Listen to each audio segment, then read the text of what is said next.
नमस्कार, सीटी की सरकार के खास कार्यक्रम देख रहे हैं आप। मैं सुष्मिता राज आपके साथ। देखिए, झारखंड में नगर निकाय चुनाव की सरगर्मी बिल्कुल तेज है और ऐसे में अन्य प्रत्याशी जो है पूरी दमखम के साथ जनता के बीच जा रहे हैं और अपील जरूर है काम के आधार पर, मुद्दों के आधार पर, पिछले किए गए कामों के आधार पर।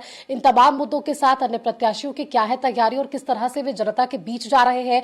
क्या जनता जो पहले मुद्दों के आधार पर इस बार चुनाव में अपने मताधिकार का इस्तेमाल करेगी और इस बार का नगर निकाय चुनाव पिछली बार की तरह से कितना अलग होने वाला है, क्या मुद्दे बदल गए हैं, क्या जनता का मिजाज बदल गया है। इन तमाम सवालों को जानने के लिए आज हमारे साथ खुद बीजेपी से समर्थित प्रत्याशी रोशनी खलको जी हमारे साथ मौजूद है। मैं उनसे ही सीधे बात करूंगी। मैम, बहुत स्वागत है आपका कशिश न्यूज पर। जी धन्यवाद। आज सबसे पहले तो मैं जानना चाहूंगी कि कैसा ये जिम्मेदारी आपको लग रहा है, कैसी जिम्मेदारी को आप निर्वहन करती हुई नजर आ पा रही है। एक बड़ी जिम्मेदारी पार्टी समर्थित के तौर पर, प्रत्याशी के तौर पर आप सामने आई हैं और इसके साथ ही एक जिम्मेदारी ये भी हो जाती है जनता का विश्वास। इसे कैसे पूरा करते हुए नजर आ पाएंगे? बहुत गर्व की अनुभूति हो रही है, क्योंकि मैं बता दूं कि भारतीय जनता पार्टी ने मुझे समर्थित उम्मीदवार बनाया है और मैं इसके लिए अपने शीर्ष के जितने भी अभिभावकगण हैं उन सभी लोगों का तहे दिल से धन्यवाद करती हूँ। और कहने में कहीं संकोच नहीं है कि उन्होंने जितनी बड़ी जिम्मेदारी मुझे दी है, निश्चित ही मैं उनके जितनी भी मेरे ऊपर जो विश्वास जताया है उसके लिए मैं हमेशा उनकी आभारी रहूंगी। और पूरी मजबूती के साथ, जिस तरह से एक दृढ़ संकल्पित होकर के मैंने रांची नगर निगम का चुनाव कैसे हो इसके लिए माननीय उच्च न्यायालय जाने का कार्य किया था, तो उतनी ही दृढ़ संकल्पित के हो करके जनता के लिए कैसे सुगमता पूर्वक उसके से मूलभूत सुविधाएं मिल सके उसके लिए कार्य करूंगी। ऐसी जिम्मेदारियों के और विश्वास के साथ आई हूँ। इस बार जिम्मेदारियां भी हैं और ये विश्वास जता रही हैं कि जिस तरह से इन्होंने पहले काम किया है वही आधार होगा इस बार का चुनाव का भी।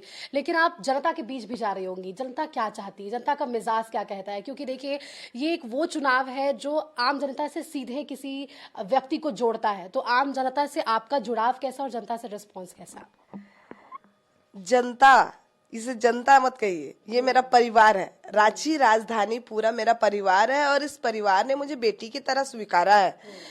जब यहाँ पर 2-2.5 साल से नगर निकाय के चुनाव नहीं हुए थी, सही बात है, राजधानी की स्थिति नर्क से भी नरकीय स्थिति हो गई, जहां तहां कूड़ा का उठाव नहीं हो रहा है, सड़कें गड्ढे पड़े हुए हैं और बहुत सारी समस्याएं यहाँ से जो यहाँ की जो जनता है वो झेली 2.5 साल। अब उसे खत्म होने की बारी आई है, क्योंकि अब जनप्रतिनिधि आएंगे और निश्चित तौर पर जहाँ पर जो समस्याएं रहेगी प्राथमिकता के आधार पर उसे खत्म करने का कार्य करना है हम लोगों को। और जहाँ तक बात रहा जनता का, तो जनता बहुत प्यार करती है। ये नॉमिनेशन के दिन ही आप लोगों को दिख गया होगा कि जिस तरह से एक एक लोगों के चेहरे पे कितनी खुशी थी, जितनी उत्साह थी। और मैं जहां भी जा रही हूँ जनता उतने ही प्यार से मुझे बेटी की तरह स्वीकार रहे हैं, तो निश्चित ही मुझे ऐसा लगता है कि रोशनी कल को राजधानी वासियों के दिल में बसती है। बिल्कुल। देखिए, अगर पिछले कार्यकाल की आपकी बात करें तो कामों को गिनवाना, वापस से लोगों के बीच जाना, गिनवाना सिर्फ इस उद्देश्य से नहीं कि आप वापस से वोट की अपील है, इस उद्देश्य से भी कि जनता ने कितना जुड़ाव आपके साथ साझा कर पाए हैं जनता। इन सबके बीच में चाहूंगी कि क्या आप वो एक वाक्य बता सकती हैं, जब आप जनता के बीच जा रही हो तो एक गर्व का अनुभव आपको हुआ हो कि आज जो जनता के लिए मैंने काम किया है वो मेरे लिए सबसे पहला प्राथमिकता रहा है? बिल्कुल। जब ऐसा नहीं है कि एक दिन की बातें हैं, मैं जब जनता के बीच में जाती हूँ तो मुझे ऐसा लगता है कि कभी अपने परिवार के किसी सदस्य के पास जा रही हूँ जिससे मेरी आवश्यकता है। निश्चित ही जब किसी भी लोग जो भी लोग समस्या ग्रसित होते हैं या फिर उन लोगों को कोई समस्या रहती है, उसे जब मैं खत्म करने का प्रयास करती हूँ या उसका निदान जब कर देती हूँ, तो मन में अजीब सी एक संतुष्टि होती है कि आज मैंने किसी के लिए कुछ किया है। क्योंकि अपने लिए हर कोई करता है, लेकिन ये एक गर्व का क्षण होता है कि किसी के लिए कुछ करना, ये एक अजीब सा अनुभूति होती है और मन में एक संतुष्टि सा फील होता है। कहने में कहीं संकोच नहीं है कि ये जनता ने जितना प्यार मुझे पिछली बार निर्विरोध पार्षद बना करके दिया था, एक एहसान है मेरे ऊपर, उस एहसान का कर्ज चुकाना भी बाकी है। शायद यही कारण है कि मैं हाईकोर्ट जाने के लिए इतनी प्रेरित हुई थी कि जनता का जो मूलभूत सुविधाएं जो मिलनी चाहिए थी, नगर निकाय चुनाव नहीं होने की वजह से नहीं मिल पा रही थी, तो निश्चित ही अब वो दिन दूर नहीं जब स्थानीय प्रतिनिधि आएंगे और जनता की सारी समस्याएं खत्म होगी।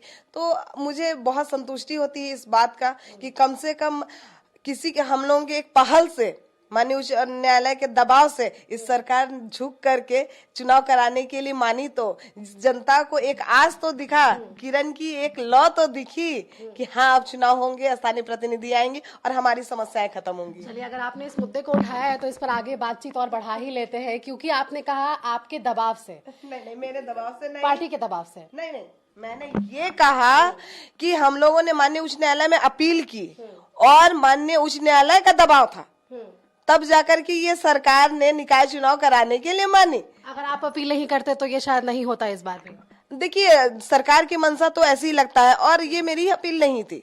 ये मेरे साथ बहुत सारे मेरे जो साथी पार्षद गण थे, उन लोगों ने भी इसमें पहल की थी और हम लोगों ने साथ मिलकर के ये मुहिम को चलाया था कि कैसे नगर निकाय चुनाव हो। चूंकि ये सरकार तो स्थिर थी, आप रांची नगर निगम को लगभग 2.5 साल हो गए नगर निकाय चुनाव नहीं हुआ, और देवघर सहित बाकी नगर निकायों में तो 5.5 साल का कार्यकाल पूरा हो गया, 2020 में ही खत्म हो गया था। तो आप समझिए कि इतना लंबा अंतराल के बाद कोई भी जो निकाय क्षेत्र है उसकी स्थिति बद से बदतर तो होगी ही होगी। तो निश्चित ही मैं माननीय उच्च न्यायालय को धन्यवाद देती हूँ कि अगर उनका प्रेशर नहीं होता तो मुझे तो कहीं से मंशा नहीं लग रही थी कि ये सरकार चुनाव कराने की स्थिति। कारण क्या समझ पाती है कि अगर मंशा नहीं लग रही है सरकार की, तो अब जब चुनाव हो रहा है, इसमें भी दो बातें हैं, दलगत आधार पर चुनाव नहीं है और दूसरा पोस्टल बैलेट की चीज है, जो आप लोगों ने इस दोनों मुद्दे को उठाया है। क्यों, ऐसी क्या मंशा रही होगी सरकार की आपकी, अगर रोशनी खलको की नजर से देखें तो क्या कारण हो सकता है? देखिए, मैं तो स्पष्ट कहती हूँ, पहले भी कहा है और अब भी कहती हूँ कि ये सरकार, मुझे ऐसा लगता है कि उनको कहीं ना कहीं अपने जनाधार पर शक है और अपने कार्यकर्ताओं पर भी शक है, और वैसे कार्यकर्ता जो अभी निकाय चुनाव में बकायदा प्रत्याशी बन के आए, उन पर भी उनके क्षमता पर उनको शक है, तभी तो बैलेट पेपर पर चुनाव हो रहा है और साथ ही दलगत नहीं किया जा रहा है। इसका मतलब उनको अपने सिंबल पर विश्वास नहीं है। अगर सिंबल पर विश्वास होता तो निश्चित ही पंजा छाप पर, कमल फूल पर और तीर धनुष पर चुनाव होते, लेकिन चूंकि सरकार की मंशा तो आपको स्पष्ट नजर आ रही है। अच्छा, इस बार जब अगर दलगत चुनाव नहीं है तो क्या परिणाम अलग होंगे, ये एक सवाल इसमें जुड़ जाता है, क्योंकि देखिए जनता को समझाना, जनता को जागरूक करना, जनता को विषयों को बताना बहुत मुश्किल हो जाता है और बहुत कम समय है। ऐसे में सिंबल मिलेगा, उसके आधार पर आप कैसे जनता को जागरूक कर पाएंगे और जनता को कैसे समझा पाएंगी कि ये दलगत नहीं है, और लोगों को जागरूक करना बहुत मुश्किल हो जाएगा।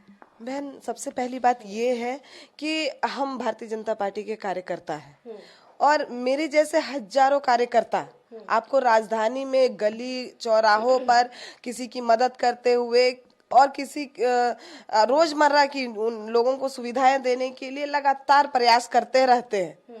तो इसलिए मुझे ऐसा नहीं लगता है कि दलगत नहीं है, क्योंकि दलगत नहीं होने के बाद भी पार्टी का समर्थन तो है और पार्टी के सारे लोग, मेरे अभिभावक से लेकर के मेरे बहन भाई, सारे लोग मेरे साथ जुड़ करके कैसे हम लोग इस जंग को, जंग भी कहा जा सकता है या फिर हम लोग यूं कहे तो ये चुनाव नहीं, एक त्योहार है जिस त्योहार को हम लोग मनाएंगे बहुत खुशियों की तरह से, और 27 तारीख का जो रिजल्ट आएगा वो सुखद होगा, ऐसा मुझे प्रतीत होता है। बिल्कुल, और उस वक्त भी हम आपके पास जरूर लौटेंगे और मिठाई जरूर खाएंगे, क्योंकि आज एक आपके अंदर आत्मविश्वास जरूर नजर आ रहा है। कुछ जनता से जुड़े हुए और मुद्दों पर भी आगे बातचीत होगी। फिलहाल यहाँ पर वक्त एक छोटे से ब्रेक का है, जल्द वापस लौटेंगे। तो ब्रेक के बाद एक बार फिर से आप सभी का स्वागत है। रोशनी खलको जी से बातचीत हो रही थी, राजनीतिक मुद्दों पर तो बात हो गई, लेकिन ये चुनाव जनता का है और जनता के मुद्दों का है, जनता के अधिकार का है। तो एक बार आप जनता से जुड़े हुए कुछ सवालों का जवाब ले लेते हैं। रोशनी जी, आप पहले भी ये पद को संभाल चुकी हैं और बहुत सारी जिम्मेदारियां होती है, सिर्फ वो सड़क, बिजली और जो स्वास्थ्य की सुविधाएं हैं वो तो मूलभूत सुविधाएं हैं ही, लेकिन जब आप आम जनता के बीच जाती हो और कौन सी ऐसी समस्याएं हैं जिससे आज जनता परेशान है, जिसको आप, यदि सरकार आप आती है इसमें वापस ही आपकी होती है, तो आप उसको निर्वाहन करेंगे? सचमुच आपने एकदम बहुत सटीक सवाल किया है कि आज अगर जन मुद्दों की बातें करें तो सड़क, नाली, रोड, ये तो सारी चीज प्राथमिकता है ही, लेकिन इससे भी ज्यादा अगर कोई चीज निकल के आता है तो जन्म मृत्यु प्रमाण पत्र है। आप अगर किसी के घर में अगर किसी व्यक्ति की मृत्यु हो जाती है और उन आश्रितों को अगर नगर निगम की बड़ी बिल्डिंग में आप भेज दे, तो आप वहाँ की स्थिति देखिए कि किस तरह से बड़ी बिल्डिंग में वो आश्रित जाकर के कहाँ बिलकेंगे, किसे क्या कहेंगे, उन्हें समझ में नहीं आती है, क्योंकि स्थानीय जनप्रतिनिधि नहीं होने की वजह से उन्हें बताने वाला कोई नहीं है कि वो उनका जो मृत्यु प्रमाण पत्र है या फिर जन्म प्रमाण पत्र वो बनेगा कहाँ, और बनेगा भी तो किस उसकी प्रक्रिया क्या है। वहां जाने के बाद मान लीजिए किसी के यहाँ अगर कोई दुखद घटना हो गई है तो वो या तो अपने दुख पर रहेगा या फिर अपना पेपर बनाए, क्योंकि 21 दिन के अंदर बना लेना है, और नहीं तो उसके बाद उसकी प्रक्रिया और जटिल हो जाती है। तो निश्चित ही इस पर कार्य करने की आवश्यकता है। इसके अलावा अभी आप देख रहे होंगे पूरे राजधानी में जिस तरह से अतिक्रमण हुआ है, और फिर उस अतिक्रमण को लगातार माननीय उच्च न्यायालय के आदेश से उसे तोड़ा भी जा रहा है। लेकिन तोड़ना सही है, इसमें गलत नहीं है, लेकिन चूंकि इतने शॉर्ट नोटिस पे तोड़ा जा रहा है तो उन आश्रितों का क्या भरण पोषण चलता है, और वही जनता जिनका घर टूट जा रहा है वो कहाँ जाए, किसके पास जाए, उनके लिए क्या सुविधाएं हैं, इसके लिए कोई प्लानिंग नहीं है। तो मेरे पास एक खाका हम लोगों ने तैयार किया है। मैं आपको बता दूं कि जब मैं पार्षद थी यहाँ पर, और तो हम लोगों ने रांची नगर निगम से लगभग निगम की कितनी सरकारी जमीन है इसका पूरा डेटा हम लोगों ने निकाला है, और कैसे इन लोगों को सुव्यवस्थित तरीके से कहीं बसाया जाए उसके लिए मेरे पास बेहद प्लानिंग है, ताकि हर चीज का जाम भी मुक्त करना है, अतिक्रमण भी मुक्त करना है, लेकिन उन लोगों को सुव्यवस्थित तरीके से कहाँ पर हम लोग बसा सकते हैं, या फिर अतिक्रमण में मान लीजिए किसी का घर आ गया तो उसे अगर हटाया गया है तो उसे कहाँ पर हम लोग सही जगह पर रख सकते हैं, ताकि ना ही जनता परेशान हो जो आश्रित है उससे, और वो भी जनता परेशान ना हो जो उस सड़क से गुजर रहे हो, अतिक्रमण की वजह से जाम मुक्त भी हो जाए शहर। तो उसके लिए एक बेहद प्लानिंग है मेरे पास, क्योंकि मैं पिछले बार ट्रैफिक कमेटी में भी थी तो उसको लेकर के पहले से मेरे मन में प्लानिंग चल ही रही थी। उसके अलावा मैं बता दूं कि राजधानी को राजधानी बनाना है। आज अगर रांची को आप देखें तो नहीं लगता है कि झारखंड की राजधानी है रांची। रांची जैसा शहर पूरे देश में कहीं नहीं है, और इतनी हरियाली रहते हुए रांची राजधानी को राजधानी अगर हम लोग नहीं बनाते हैं तो फिर हम जनप्रतिनिधियों का होने का कोई मतलब नहीं रह जाएगा। क्योंकि हम लोग यहाँ जन्मे हैं और निश्चित ही पले बढ़े और पढ़े हैं, तो कहते हैं कि पहले घर को सजाया जाता है, तो अब घर को सजाने की बारी है। रांची नगर निगम जो क्षेत्र है पूरा वो मेरा एक परिवार है, उस परिवार को सजाने के लिए मैं आना चाहती हूँ। क्योंकि मैंने एक कल्पना परिकल्पना की है कि रांची को किसी अलग जगह में बसा कर या ग्रेटर रांची बना करके शहर का डेवलपमेंट नहीं किया जा सकता है। शहर का डेवलपमेंट तब होगा जब यही पुरानी रांची को मैं सजाऊंगी, संवारूंगी और निश्चित ही एक रोल मॉडल की तरह निखारूंगी। बिल्कुल, और इसके लिए आपका रोड मैप मुझे बिल्कुल तैयार नजर आ रहा है कि आपने वो विजन तैयार कर लिया है। स्मार्ट सिटी की बात जो आप कह रही हैं वो कैसे आप तैयार करेंगी, लेकिन स्मार्ट सिटी में एक बहुत बड़ी बाधा है ड्रेनेज सिस्टम। पिछले बार की बारिश ने वो पूरी पोल खोल दी कि किस तरह से लोगों को परेशानी हुई है बारिश में। इस परेशानी से इस बार निजात मिल जाएगी?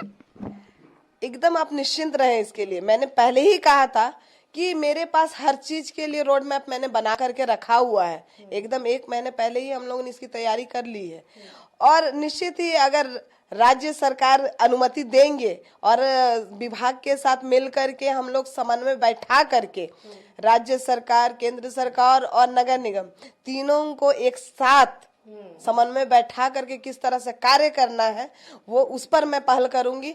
क्योंकि किसी भी शहर का डेवलपमेंट अगर करना है तो तीनों की भागीदारी बहुत इंपॉर्टेंट है। क्योंकि नगर निगम का क्षेत्र जो मेन रोड होता है उससे अंदर का क्षेत्र होता है। हम लोग जो आपका जो मेन रोड होता है उसे छू नहीं सकते हैं, उसमें सरकार की अनुमति की आवश्यकता पड़ती है। उसके अलावा बहुत बड़े फंड की आवश्यकता पड़ती है जिसमें केंद्र सरकार की आवश्यकता पड़ती है, और स्थानीय मुद्दे होते हैं और कहीं अतिक्रमण होता है उसके कारण नगर निगम की भी आवश्यकता पड़ती है। तो तीनों को किस तरह से समन्वय बैठा के कार्य करना है उसके लिए हम लोग पहल करेंगे, और निश्चित ही आने वाले दिनों में जो पहला बोर्ड मीटिंग के बाद आपको जो हमारा जो रोड मैप है वो नजर आएगा, क्योंकि उसके लिए पहल होते हुए दिखेगा आपको। बिल्कुल, तो देखिए अगले मुझे लगता है कि जो आशीर्वाद आपको मिले उसके बाद क्या तैयारी रहेगी वो बिल्कुल तैयार है इनके पास। एक सवाल थोड़ा और मैं लेना चाहूंगी कि जब आप आते हैं चुनाव में तो हर चीजों को देखना होता है, हर मुद्दों को समझना होता है, जनता तो सर्वोपरि है ही, लेकिन अपने प्रतिद्वंदी को भी देखना होता है। कैसे देख रही है रोशनी खलको जी अपने सामने आने वाले प्रत्याशी को? देखिए, मैं तो सभी को शुभकामनाएं दे रही हूँ, क्योंकि जितने भी प्रतिद्वंदी, वो प्रतिद्वंदी नहीं है, मेरे भाई बहन है। और मैं बता दूं कि एक तो मेरी बड़ी दीदी ही है, रमा दीदी। और इसमें बहुत सारे ऐसे जो है जितने भी भाई है, लगभग मुझसे एज में भी बड़े हैं। मैं सारे लोगों को शुभकामनाएं देती हूँ और कहती हूँ कि ये एक अच्छी पहल है। इसलिए मैं खुश होती हूँ इन्हें देख करके कि लगभग 2.5 साल बाद राजधानी को प्रतिनिधि मिलने जा रहा है और चुनाव होने जा रहा है। तो ये एक लोकतंत्र की लड़ाई है और एक लोकतंत्र का त्योहार है, जिसे हम लोग बहुत उत्साह के साथ मना रहे हैं। और मुझे बहुत खुशी होती है कि जनजातियों में खास करके, चूंकि ये सीट रिजर्व है और जनजातियों में इस तरह का प्रतिनिधित्व करने की होड़ जो लगी हुई है, ये देख करके बहुत खुशी होती है कि रांची राजधानी को कितने सारे लोग सजाना चाहते हैं और इसलिए वो चुनाव में आना चाहते हैं। तो इससे बड़ी खुशी वाली बात और कुछ नहीं हो सकती है। तो निश्चित ही उन्हें मैं प्रतिद्वंदियों के रूप में नहीं देखती हूँ, अपने भाई बहन के रूप में देखती हूँ। और जहाँ तक बात रहा कि उन लोग बाकी लोगों की, तो हो सकता है बाकी लोग जाते होंगे, जाएंगे, लोगों के घरों तक जाएंगे और उनसे वोट की अपील करेंगे। लेकिन रोशनी खलको का तो मानना ये है कि रोशनी खलको को राजधानी वासियों ने अपने दिल में जगह दी है।